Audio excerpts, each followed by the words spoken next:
Orwell feared the truth would be concealed from us. Huxley feared the truth would be drowned in a sea of irrelevance. Hi, I'm Rabbi Shais Taub. This channel, Soul Words, is about spiritual ideas and application to personal growth. I'm not a political scientist. I'm not a social critic, but I think this is an important idea to discuss that can help us understand the way that the Jewish prophets foresaw the ultimate phase of history. So, first of all, do we live in Orwell's 1984? It's a question a lot of people ask. The answer, according to some, is no, but we live in a different dystopia that was envisioned by another English intellectual author, Aldous Huxley, namely in his work, A Brave New World. This contrast of Orwell's dystopia and Huxley's dystopia was originally pointed out by a social critic by the name of Neil Postman, or Reb Noach Meir ben Reb Moshe. I don't know if he was ever referred to that in his lifetime, but that's what his gravestone says. And we'll mention his name for a blessing. Back in the 80s, Postman was already warning about the dangers of technology. This is way before the internet era. This is way before social media. This is way before the search engine bubble and the algorithms. And Postman was already warning that technology was ruining us. He gave an example. He said that in the early era of American history, most Americans didn't know what the president looked like. They didn't recognize him by face. But if they would read something he had written, they could identify his words. Today, and this is talking about in the 80s, Postman pointed out that everyone could identify a famous politician by his picture, but very few could identify him by his words, unless it was some type of memeable quote, like when Walter Mondale famously said to Gary Hart during the 1984 Democratic Party primaries, "Where's the beef?" which was a big advertising slogan of Wendy's at the time. So cute little sound bites, those are the things people remember. Basically derivative stuff that's a quote of a quote of a quote within a quote, meta as the kids call it, but not any of their original ideas or thoughts. Postman wrote a book about this called Amusing Ourselves to Death. And he very clearly spelled out how the dystopia that we had to fear was not Orwell's 1984, but Huxley's A Brave New World. Orwell depicted a dystopia where there was a top-down authoritarian restriction of information, that Big Brother was not letting us know what we needed to know. Huxley depicted a situation where we did it to ourselves, where it wasn't forced upon us, but it became so easy and comfortable that we brought upon ourselves a deluge of absolutely meaningless information, so that even if the truth were in plain sight, we wouldn't even care to identify it. It would be too much work. Or to quote from Postman, Orwell feared the truth would be concealed from us. Huxley feared the truth would be drowned in a sea of irrelevance, and basically just be so pleasurable to veg out and give ourselves that self-administered dopamine hit of consuming meaninglessness that no one would have to actively oppress us. We would just enslave ourselves.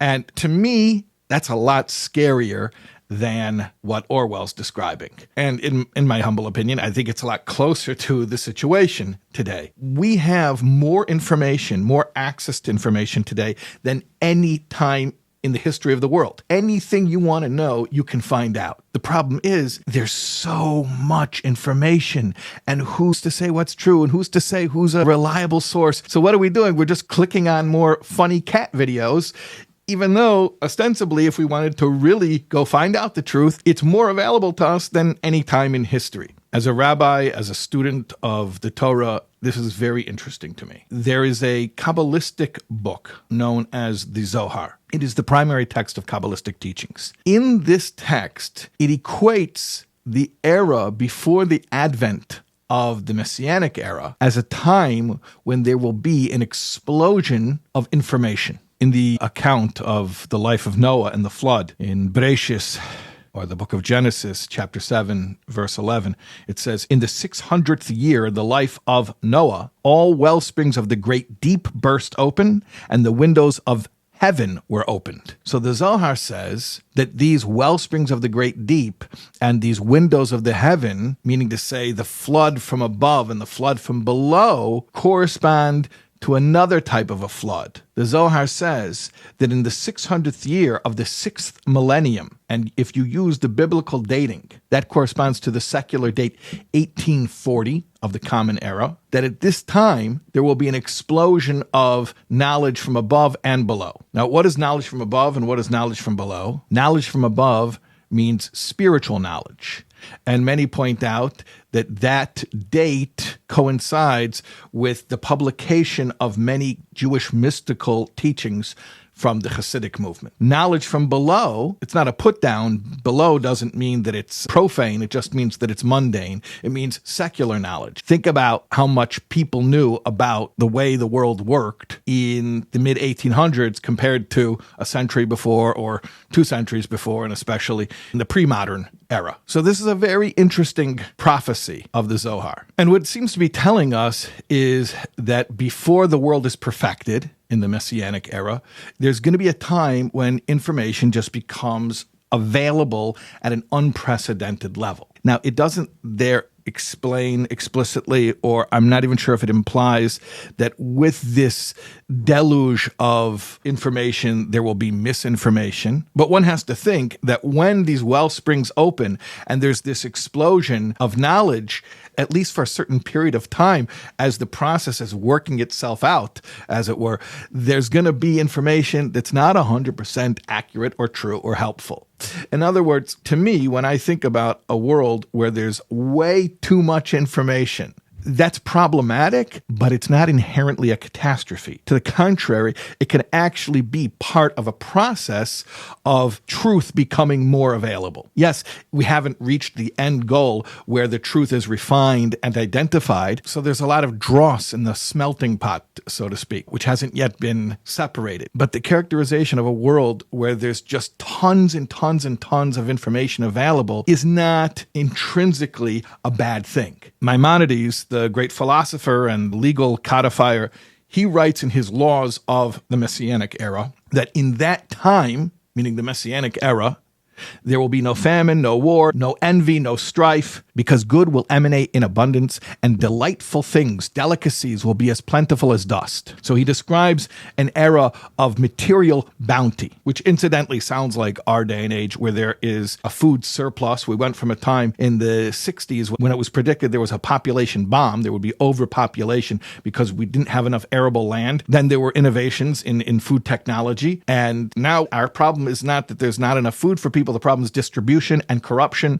Obviously, that's something that in the Messianic era will be removed. There will be no more corruption, and people will have access to not only food, but to all resources. But furthermore, listen to what Maimonides says next. He says, the one preoccupation of the entire world will be solely to know God. And then he describes the world in that time, invoking the words of the prophet Isaiah, Ki mala ha'aretz dea es Hashem kamayim layom michasim. The world will be full of the knowledge of God like water covers the ocean bed. In other words, what is the world that our prophets foresaw? It is a world that not only has all resources in abundance, but information in abundance. Now, obviously, at the end goal, all of that information, which becomes ubiquitous, is all good information, holy information, truth. But I'm suggesting that maybe part of the process of getting to a point where we live in a world that is inundated with truthful information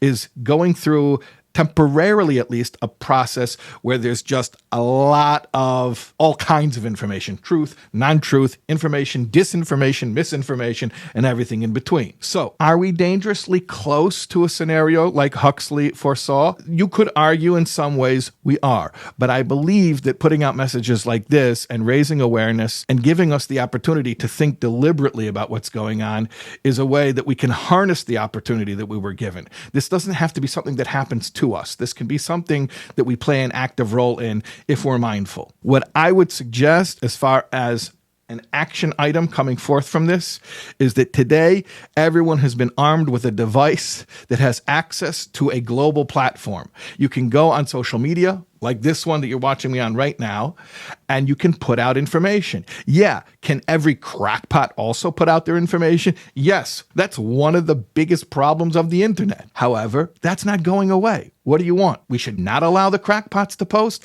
That sounds similar to Orwell. So we want to be careful about that. But what we can do is use our access to these platforms to just flood the world with more and more truth. You don't have to be the world's biggest thought leader, but if there's something you feel is truthful and helpful and can make the world a better place, put it out. Do me a favor. Go on whatever platform you want right now and produce some content right now. Even if it's 30 seconds long, share something that you believe is good and helpful and spreads light. Because to my thinking, at least, barring any miracles, which God is always able to do, the natural path toward turning this current situation from a brave new world situation into a perfect world like our prophets foresaw is going to involve you putting out some good content. Okay, I did my part. I put out this little video. I hope you like it, but you need to put out some content. This is the tip of the iceberg regarding the subject of what the world's going to be like when Mashiach comes. Obviously, I'm not attempting to cover it here in this short little video, but you can watch here this video, and I speak about it at much greater length.